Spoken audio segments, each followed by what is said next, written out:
हम लोग अपने पूर्वजों की, पूर्वज जो हमारे हैं ना, उनकी हम संतानें हैं। हमारा उन पर ऋण है, हम ऋणी हैं। हम किस बात के ऋणी हैं?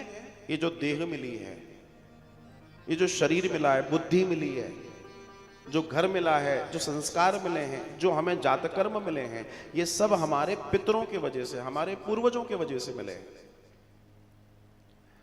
उनके इस उनके द्वारा जो हमें प्राप्त है, इस प्राप्ति के कारण ही हमारा यश है, हमारा जो भी है, हमारा धर्म है कि हम अपने पितरों के निमित्त अपने कार्यों को निरंतरता से करते रहें।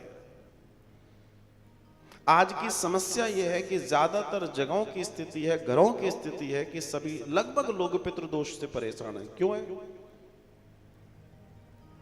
क्योंकि वे उनको जो कार्य करना चाहिए था उस कार्य को नहीं करते हुए अपने आगे जा रहे हैं। आज हर घर की ये स्थिति है, न पितरों को पूज रहे, न ढंग से श्राद्ध कर रहे, न जल तर्पण कर रहे। श्राद्ध का तरीका बदल दिया लोगों ने। श्राद्ध का जो मूल तरीका है उसमें ब्राह्मण देवता का भोजन 6वें नंबर पर है। ये लोग सोचते हैं ब्राह्मण जी को बुलाओ और पवा दो। अब तो ब्राह्मण जी भी नहीं आने वाले, अब तो पैकेट खरीदा, कहीं दे दिया, बोला हो गया श्राद्ध। अंग्रेज आ गए तो क्या कुछ हो तो सकता नहीं है। लेकिन श्राद्ध में सबसे पहला भोग, सबसे पहला भाग अग्नि देवता का होता है।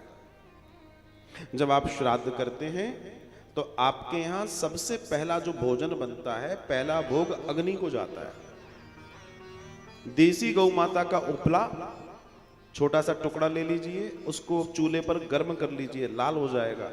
फिर उसको बढ़िया सुंदर साफ भूमि पर रखिए या बर्तन में रख लीजिए, और फिर जो आपका भोजन बना है उस अग्नि देवता को वो पूरा भोजन टुकड़ा करके उसके ऊपर डालकर उसको होम देके पानी देना। ये पहला भोग होता है। फिर दूसरा आप ऊपर कौए को दें, तीसरा चींटियों को दिया जाता है, श्वान को दिया जाता है और गौ माता को दिया जाता है। ये 5 भोग निकलते हैं। गौ माता का निकलेगा, कुत्ते का निकलेगा, कौए का निकलेगा और चींटियों का निकलेगा। ये 5 भोग निकलने के बाद 6वां जो भोजन देंगे आप, वो 6वां भोजन वो ब्राह्मण देवता का है जो आपके यहाँ के श्राद्ध को ग्रहण करेंगे। ये होता है श्राद्ध। इसको कहते हैं श्राद्ध का भोजन। मतलब जो श्राद्ध वास्तव में जो करने की विधि है वो ये है।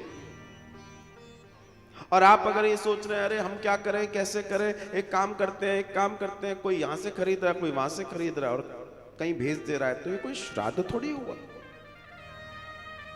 एक चीज की अपनी विधि है, और जब आप विधि से नहीं करेंगे तो आपको पितृदोष तो लगेगा ही लगेगा।